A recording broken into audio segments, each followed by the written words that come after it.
ई अध्यापक आपका स्वागत करता है। नमस्कार प्यारे बच्चों, आज हम करेंगे आपकी पाठ्य पुस्तक का अध्याय 4 नन्हा फनकार। फनकार मीन्स आर्टिस्ट। वह लड़का एक चौकोर लाल पत्थर के पास बैठ गया। चौकोर मीन्स स्क्वायर शेप का एक रेड स्टोन था, उसके पास वो बैठ गया। उसने जल्दी जल्दी कोई प्रार्थना बुदबुदाई। प्रार्थना मीन्स प्रेयर, तो वो प्रेयर करने लगा और छेनी हथौड़ा उठाकर अपने काम में जुट गया। हैमर और जो स्टैच्यू बनाने के लिए और भी जो इंस्ट्रूमेंट होते हैं उनको लेकर वो अपना वर्क करने लगा। कुछ दिन पहले उसने इस पत्थर पर घंटियों की कतार बनाई थी, यानी बेल्स जो है उनकी रो बनाई थी और कड़ियाँ उकेरना शुरू किया था। मीन्स उसके लिए एक रोप बनाना शुरू किया था।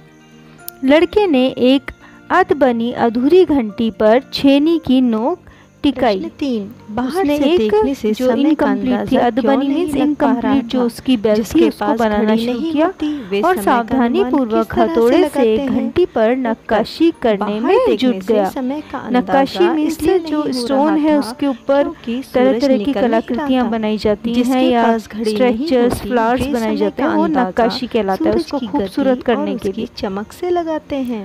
हथौड़े के वार से पत्थर पर जो कटाव उभरता उससे पत्थर की किरचें छितरा जाती। मीन्स जैसे ही वो मारता था पत्थर जो है वो स्मॉल पीसेस के अंदर टूट जाता था।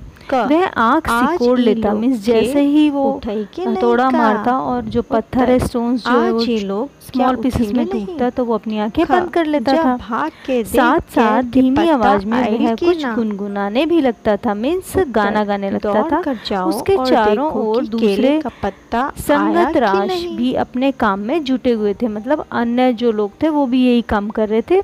केशव 10 साल का था। उसका नाम क्या था? केशव, और वो 10 इयर्स का था और अभी अपना काम सीख ही रहा था। पिता के एक बार करके दिखा देने पर वह सीधी लकीरों वाली और घुमावदार डिजाइन उकेर सकता था। मीन्स वो स्टोन के ऊपर बना सकता था। बच्चों को अब तक उसने नक्काशी का जो भी काम किया था उसमें से इन घंटियों को बनाना ही सबसे ज्यादा मुश्किल था। मुश्किल मीन्स हार्ड वर्क था ये। केशव जानता था कि एक दिन तो ऐसा जरूर आएगा जब वह बहुत बारीक जालियां, महीन नफीस बेल बूटे, कमल के फूल, लहराते हुए सांप और इठलाकर चलते हुए घोड़े, ये सब पत्थर पर उकेर पाएगा। तो अभी वो काम करना सीख रहा है तो बहुत बारीक काम जो है ये सब बहुत ही बारीक या बहुत अधिक तमिल मेहनत वाले काम है, वो अभी नहीं कर सकता है, लेकिन वो सोचता है कि वो जरूर कर पाएगा। ठीक उसी तरह जैसे उसके पिता बनाते हैं। यहाँ की पिता मीन्स डैड, क्योंकि यहाँ अधिकतम कई साल पहले जब वह पैदा भी नहीं हुआ था उसके माता पिता गुजरात से आगरा आए। गुजरात एक स्टेट का नाम है और आगरा जो है वो यूपी का एक डिस्ट्रिक्ट है। बादशाह अकबर उस वक्त आगरे का किला बनवा रहे थे। केशव के पिता को यही काम मिल गया। केशव का जन्म भी कुर्ता, लुंगी, आगरे में ही हुआ था। उसे गुजरात के पुश्तैनी गांव जाने का तो कभी मौका ही नहीं मिला।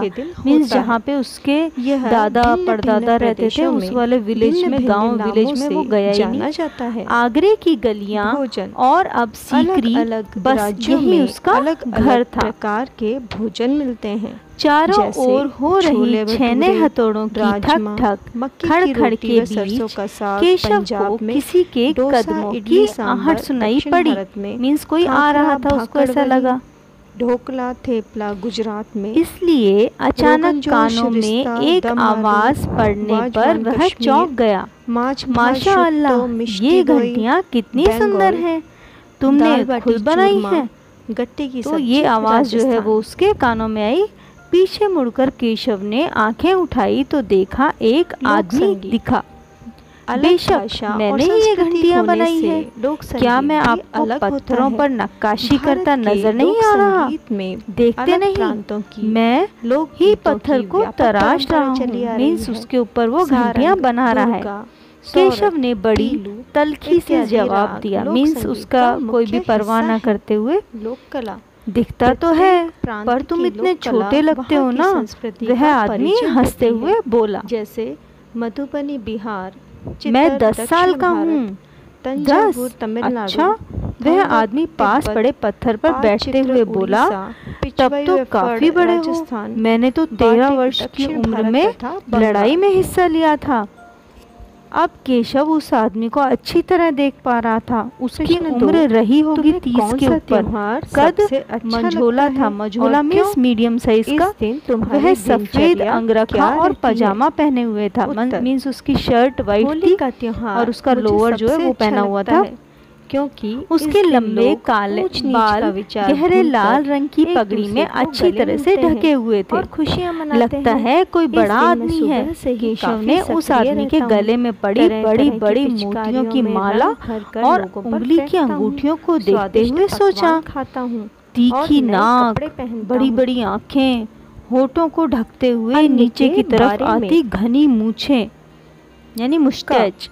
केशव उस आदमी के व्यक्तित्व का मुआयना कर ही रहा था कि तभी उस आदमी ने नक्काशी की तरफ इशारा करते हुए कहा, तिलकुटा, रेवड़ियाँ और गजक जैसी मिठाइयाँ बनाई जाती हैं। इस लड़ी में अभी काफी काम बाकी है। इससे पहले कि केशव कोई जवाब देता, उसने किसी चीजों से तेल बनता है और के तेजी से दौड़कर आने की आवाज सुनी। दुकान में जाकर और यह कोई और नहीं, महल का पहरेदार था।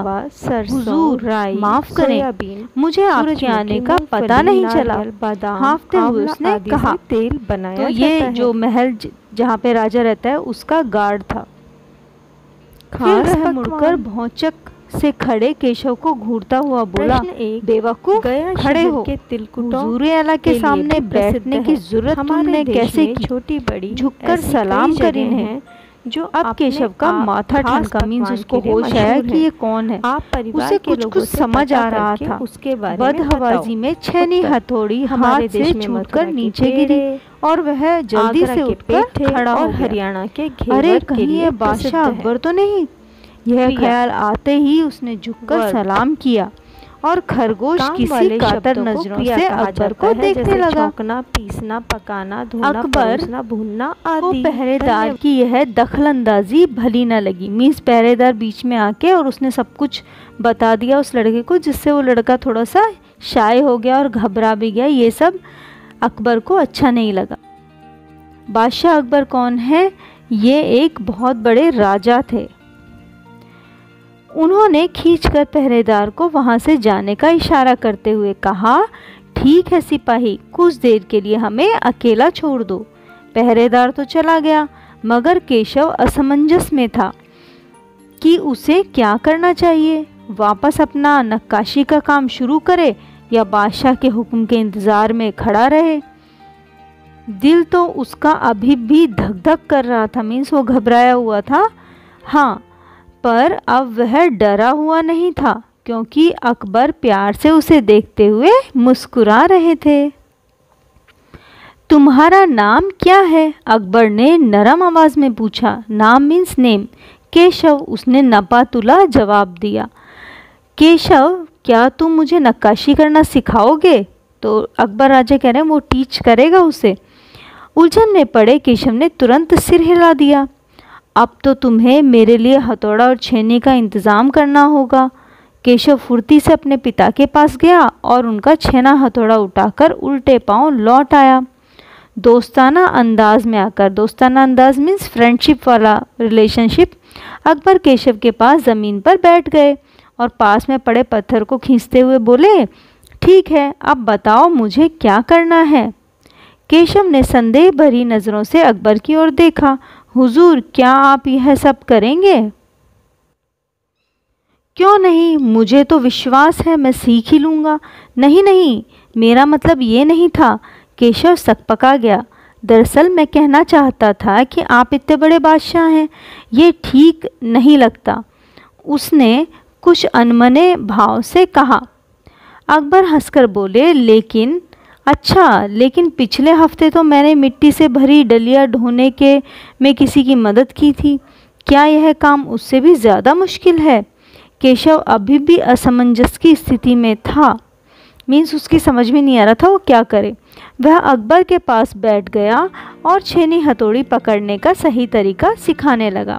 फिर जैसे जैसे केशव के पिता ने उसे सिखाया था, उसने कोयले के टुकड़े से पत्थर पर लकीरें खींचकर एक आसान सा नमूना बनाया और गंभीरता से कहा, देखिए, सिर्फ इन्हीं लकीरों को बहुत ध्यान से तराशना है। अकबर ने पत्थर पर छेनी रखी और ज़ोर से हथौड़े से वार किया, जिससे कटाव ज़्यादा गहरा हो गया। अरे अरे, नहीं नहीं, केशव ने तुरंत गलती पकड़ी। हथौड़े को आहिस्ता से मारना है। आहिस्ता से मतलब स्लोली। ऐसे उसने करके दिखाया। और हाँ, अपनी आंखें थोड़ी मीच कर रखें, वरना किरचे उड़कर आँखों में चली जाएंगी। किरचे मीन्स स्टोन को जब तोड़ते हैं तो जो छोटे छोटे पीसेस निकलते हैं उन्हें किरचे कहते हैं। अकबर मुस्कुराए, जी हजूर। जवाब में केशव भी मुस्कुरा उठा। वह लगभग भूल ही गया था कि उसकी बगल में बैठा व्यक्ति हिंदुस्तान का बादशाह है। Hindustan means India. एक अनाड़ी से वयस्क पर अपने काम की धाक जमाने में उसे मज़ा आ रहा था। वह बड़े ध्यान से देख रहा था कि अकबर किस तरह लकीरों को उकेर रहे हैं। बादशाह से ज़रा भी चूक हो जाने पर फ़ौरन उसकी त्योरियां चढ़ जाती। मीन्स वो गुस्सा दिखाने लगता। काम करते करते अकबर पूछ बैठते, केशव सही नहीं है क्या? और केशव सिर हिलाकर अपनी असहमति जता देता। अकबर इत्मीनान से बैठ गए और केशव को काम करता हुआ देखने लगे। अपने काम में खोए हुए उन दोनों को इस बात का एहसास ही नहीं हुआ कि आसपास मौजूद दूसरे संगत राज उन्हें बड़े कौतूहल से देख रहे हैं। अकबर ने गौर किया मतलब ध्यान दिया। केशव पत्थर से बने नमूनों को ही नहीं तराश रहा था, बल्कि अपनी तरफ से उसमें कुछ जोड़ रहा था, जिससे डिज़ाइन ज़्यादा खूबसूरत लग रहा था। मतलब वो उसके अंदर कुछ और इनोवेशन कर रहा था। लड़के के काम करने के अंदाज को देखकर अकबर ने धीमे से कहा, केशव, देखना, एक दिन तुम बड़े फनकार बनोगे। हो सकता है कि एक दिन तुम मेरे कारखाने में काम करो। कारखाना मीन्स फैक्ट्री। कारखाना? कैसा कारखाना? बस एक बार ये महल तैयार हो जाए और लोग आगरा से आकर यहाँ रहने लगें, तब मैं कारखाना बनवाऊँगा। इन कारखानों में मेरी सल्तनत के सबसे बढ़िया फनकार और शिल्पकार काम करेंगे। सल्तनत मीन्स जो राजा का एरिया होता है उसके लिए बोलते हैं। चित्र बनाने वाला कलाकार, गलीचे से बुनकर, संगत राज, पत्थर और लकड़ी पर नक्काशी करने वाले शिल्पकार सभी वहाँ काम करेंगे। कहाँ पे? राजा के कारखाने में। केशव का चेहरा चमक उठा। वह मुस्कुराते हुए बोला, मैं वहाँ ज़रूर काम करना चाहूँगा। अकबर उठ खड़े हुए, जाते हुए बड़े प्यार से केशव का कंधा थपथपाया और कहा, अच्छा बेटा, अपना काम जारी रखो। हुजूर, क्या आप दोबारा आएंगे? केशव ने बड़ी उत्सुकता से पूछा। मतलब आप वापस से आओगे? मैं ज़रूर आऊँगा केशव। फिर तो पूरे दिन संगतगारों के बीच केशव की धूम मची रही। वह बार बार बादशाह से हुई मुलाकात सबको सुनाता रहा। रात हो चली थी। केशव बहुत थका हुआ था, पर आंखों में नींद कहाँ। वह धीरे से अपने पिता के बिस्तर में घुस गया। पिता ने मुस्कुराकर कहा, तुम अभी से इतने प्रसिद्ध हो गए हो, मतलब इतने फेमस हो गए। प्रसिद्ध मीन्स बादशाह सलामत ने कहा है कि एक दिन मैं बहुत बड़ा कलाकार बनूंगा। अपने सिर को पिता की बाहों के सहारे टिकाकर केशव धीरे से बोला, हमारे बादशाह बहुत नेक इंसान हैं। बिल्कुल सही, पिता ने कहा। कुछ सोचकर केशव ने पूछा, बाबा एक बात बताओ, बादशाह के पास आगरा में एक से बढ़कर एक खूबसूरत महल है, फिर वे सीकरी में यह शहर क्यों बनवा रहे हैं? पिता ने कुछ याद करते हुए बताना शुरू किया, हाँ बेटा, बादशाह का आगरा बहुत सुंदर शहर है, पर सीकरी में नया शहर बनाने का भी एक खास कारण है। मैंने सुना है जब बादशाह अकबर की कोई संतान नहीं थी, इस वजह से वे हर वक्त परेशान रहते थे। वे बहुत से साधु संतों और फकीरों के पास गए। भटकते भटकते बादशाह ख्वाजा सलीम चिश्ती के पास सीकरी आए। उन्होंने ही बादशाह को बताया कि उनकी एक नहीं 3 संतानें होंगी। शहजादा सलीम, मुराद और दनियाल, केशव ने चहकते हुए कहा, बिल्कुल सही, ये तीनों बादशाह के बच्चों के नाम हैं। तब बादशाह ने ख्वाजा सलीम चिश्ती के सम्मान में सीकरी में नगर बसाने का फैसला किया था। केशव ने कहा, अच्छा, अब समझा, इसलिए बादशाह अकबर ने अपने बेटे का नाम सलीम रखा है। हाँ, इसी कारण हम यहाँ एक नया शहर बनाने के लिए पत्थरों को तराश रहे हैं। केशव ने उन्नीदी आवाज़ में कहा। मीन्स उसे नींद आ रही थी। पिता ने देखा कि लाडला बेटा सो गया है। तो इसी के साथ आपका अध्याय समाप्त होता है। अगर आपको कोई वर्ड समझ में नहीं आया, आप कमेंट बॉक्स में मुझसे पूछ सकते हैं। धन्यवाद। हमारे चैनल को सब्सक्राइब करना ना। आज हम पढ़ेंगे